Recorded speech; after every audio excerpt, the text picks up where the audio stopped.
Hi, I'm William. Today we'll be going over fuel systems, procedures, operations, and troubleshooting. All right, now we're going to explain how the fuel pump gets its power and everything it operates. So we have a wiring diagram for a Chevy HHR.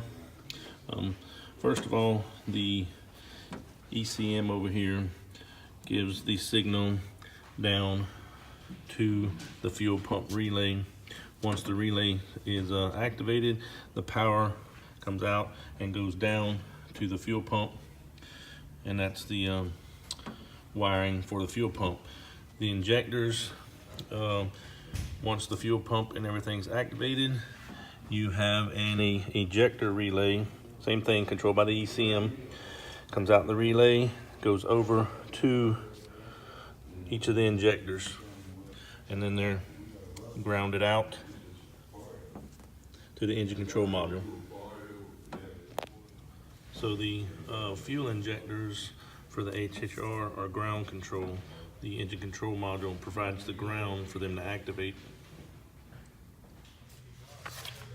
So your initial test would be a key on, engine off test. That's basically where you would turn the key on and without cranking the vehicle, and listen and see if you can hear the fuel pump actually activating.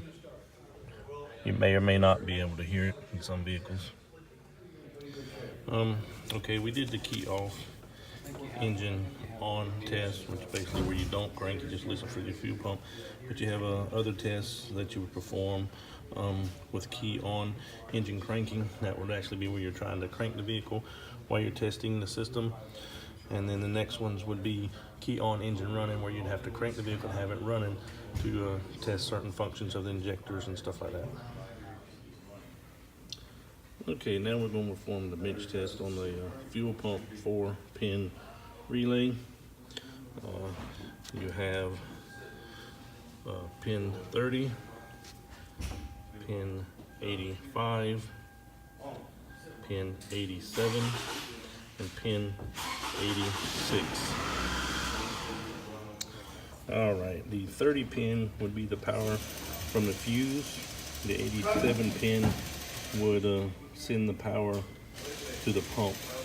So across 30 and 87 would be how your circuit would send power down to the pump. Pin 85 and 86, one is the is constant power, and the other goes to ground to control the injectors, since the fuel injectors are ground controlled. Now we've hooked up our relay to do a bench test. We have one hooked to 86 power and one hooked to 85 ground. We've connected to the battery, and now we're going to touch and listen to see if the relay actually is clicking. And it clicks when we make contact with the other post of the battery. So the initial test would show that the relay is working, but then we still have to test the internals.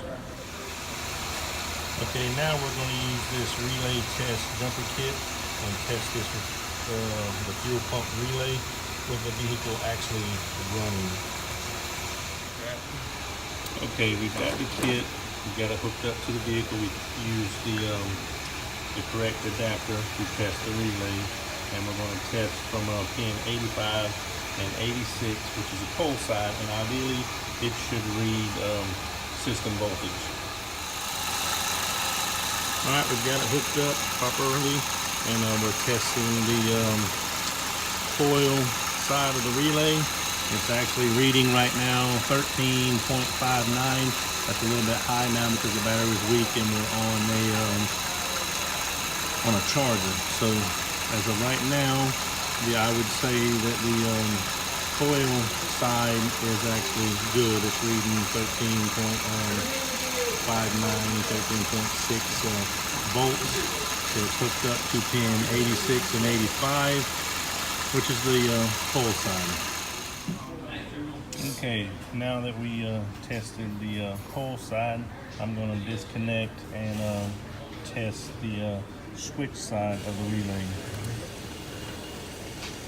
Reconnect it to the other side of the tester, and then test the switch side of the relay. I'm going to recrank the vehicle, and it should read less than 100 millivolts on the switch side. Alright, I recranked the vehicle, and I'm going to go around front and see what the reading is on the switch side.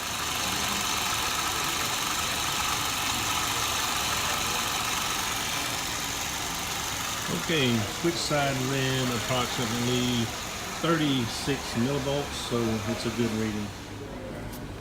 Okay, now we're going to bench test a fuel sending unit. We've got our voltmeter hooked up, and it's on ohms.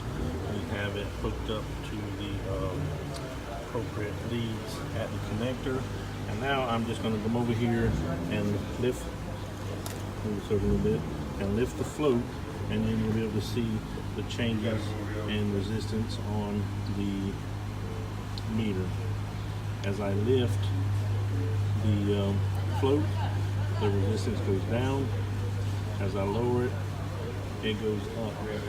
So this tells me that with this test, the fuel sending unit is operating like it should and doing what it's supposed to do.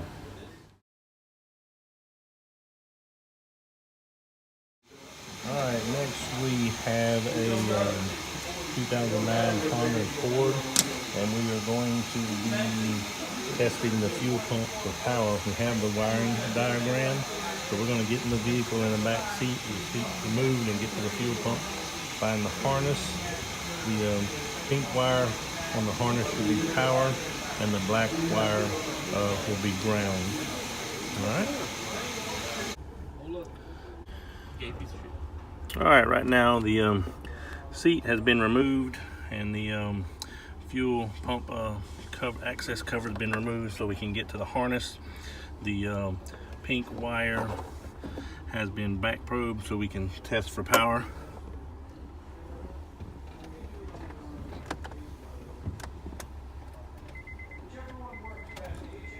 Alright, there we go. We've got the power on, and we had power to the pump because it only stays on for a few seconds. Alright, and we did the test for the fuel pump power. Had the pink wire with the test light, and we did have power once the key was turned on. Okay, now we're going to test the fuel pressure. We've got our fuel pressure gauge here, or pressure gauge rather, and we have it hooked up to the Schrader port on our fuel rail, and we'll be testing the pressure in the fuel system. One thing to be mindful of is any fuel leakage when you're hooking up the gauge. So you would want to hook the gauge up with the vehicle off and not running, key off. That way the pump's not putting more pressure into the line. Alright, we got the gauge hooked up in the front of the vehicle, and we're getting about 50 psi for the fuel pressure. Okay, we're going to do a cylinder or a fuel injector leak down test. We still have the gauge hooked up and everything. The vehicle's off now, and our static pressure is about 44 or 45 psi. Okay, we're getting ready to hook up our fuel injector tester so we can pulse the injector and compare the pressures.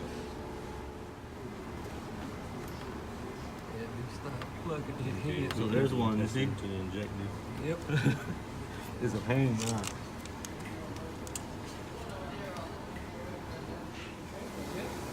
Alright, our injector tester's hooked up, and we're fitting to pulse it and see what it does.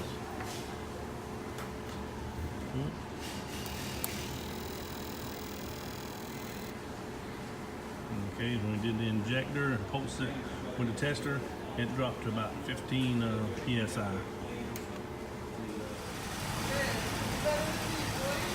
Okay, all the injectors were tested with the same procedure. I'm hooking it to each injector.